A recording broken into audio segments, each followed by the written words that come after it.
চাওঁতে চাওঁতে অসমীয়াৰ পদূলিমুখত হেঁপাহৰ ৰঙালী আৰু কাইলৈ ৰঙালীৰ গৰু বিহু আৰু ইতিমধ্যে ঢোল পেঁপাই ৰজন জনাই উঠিছে ৰাজ্যৰ চৌপাশ শদিয়াৰ পৰা ধুবুৰীলৈকে ঢোল পেঁপাই ইতিমধ্যে ৰজন জনাই উঠিছে আৰু মই বৰ্তমান উপস্থিত আছোঁ তীৰ্থনগৰী হাজো ৰামদিয়াত হাজো আঞ্চলিক ছাত্ৰ সন্থা ৰামদিয়া আঞ্চলিক ছাত্ৰ সন্থা আৰু ৰামদিয়া বিনন্দী চণ্ডী মহাবিদ্যালয়ৰ সহযোগত বিহু নাচৰ যি কৰ্মশালা আয়োজন কৰা হৈছিল আজি অন্তিম দিনৰ কাৰ্যসূচীত মই উপস্থিত আছোঁ আৰু সেই দৃশ্য কেমেৰা পাৰ্চন চিন্টুৱে পোনপটীয়াভাৱে দেখুৱাব। এয়াই হৈছে বহাগৰ আচলতে বহাগৰ একপাক সকলোৱে নাচিবৰ বাবে ওলাই আহিছে আৰু এইদৰে ৰামদিয়া আঞ্চলিক ছাত্ৰ সন্থা হাজো আঞ্চলিক ছাত্ৰ সন্থাৰ উদ্যোগত এইদৰে বিহু নাচৰ যি কৰ্মশালা সেই বিহু নাচৰ কৰ্মশালা আজি সামৰণি পৰিব। কাইলৈ যিহেতু গৰু বিহু কাইলৈৰ পৰা আচলতে সমগ্ৰ অসমবাসীয়ে বিহু আচলতে বহাগৰ বিহু পালন কৰিব আৰু সেই দৃশ্য মই পোনপটীয়াভাৱে দেখুৱাইছোঁ। ইতিমধ্যে ঢোল পেঁপাই যিকেইটা ৰজন জনাই উঠিছে এই যি ৰামদিয়া বিনন্দী চণ্ডী মহাবিদ্যালয়ৰ যি সেউজ বাকৰি সেই সেউজ বাকৰিৰ দৃশ্য দেখুৱাইছোঁ। এইসকল যুৱক যুৱতী কণ কণ শিশু এই আচলতে ৰামদিয়া মহাবিদ্যালয়ৰ সেউজ ঘাঁহনিত তেওঁলোকে বহাগত এপাক নাচিবলৈ এইদৰে তেওঁলোকে প্ৰশিক্ষণ লৈ থকা পৰিলক্ষিত হৈছে আৰু মই এই দৃশ্য দেখুৱাম কেইবাগৰাকীও ঢুলীয়া আৰু নাচনী আছে এইসকলে তেওঁলোকক প্ৰশিক্ষণ দিছে, গায়ক আছে সকলোৱে আচলতে এইদৰে তেওঁলোকক প্ৰশিক্ষণ দি থকা হৈছে আৰু সেই দৃশ্যৰ মাজলৈ মই পোনপটীয়াভাৱে লৈ যাম আৰু যিহেতুকে 10 দিনীয়াকৈ এই যি কৰ্মশালা অনুষ্ঠিত কৰিছিলে আজি যিহেতুকে সামৰণি অনুষ্ঠান কাইলৈ যিহেতুকে গৰু বিহু বহাগত যাতে সকলোৱে এপাক নাচিব পাৰে কঁকাল ভাগি নাচিব পাৰে সেইবাবে এইদৰে প্ৰশিক্ষণ দি থকা হৈছে।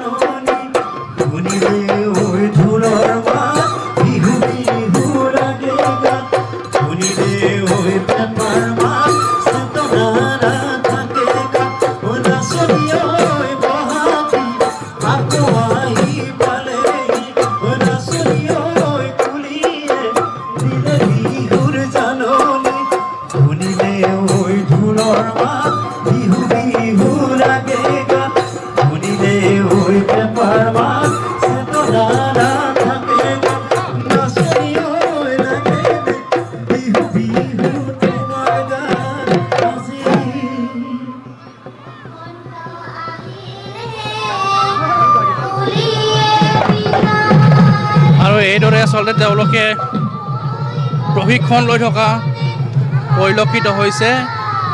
এই দৃশ্য আমি দেখুৱাইছোঁ পোনপটীয়াভাৱে।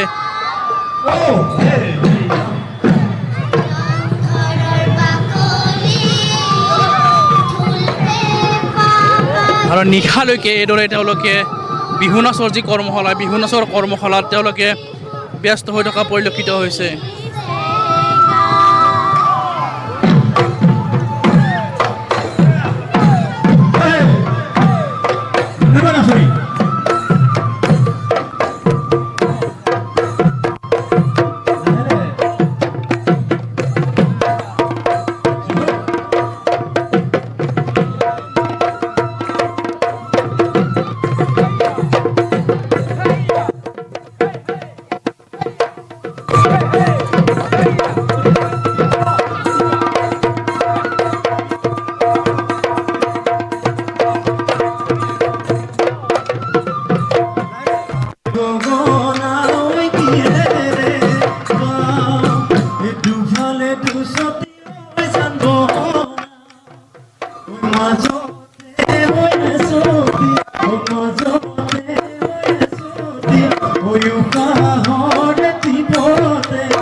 লগ পাইছোঁ সদৌ অসম ছাত্ৰ সন্থাৰ সভাপতিক লগ পাইছোঁ।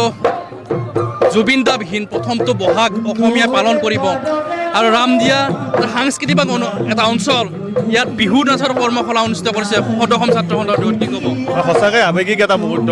প্ৰথম বছৰৰ বাবে অসমৰ ৰাইজে জুবিন দাবিহীন এখন বিহু য'ত আমি চিন্তাই কৰিব পৰা কল্পনাই কৰিব পৰা নাছিলোঁ, জুবিন দাবিহীনভাৱে আমি বিহু পালন কৰিব লাগিব। ক'ৰবাত অসমবাসী ৰাইজে অশ্ৰুক্ত নয়নেৰে এই অনুষ্ঠানটো পাতিব লাগিব, যিহেতু বিহু আমাৰ বাপুতি সাহোন, আমাৰ জাতীয় উৎসৱ, বিহুটো পালন কৰিব লাগিব।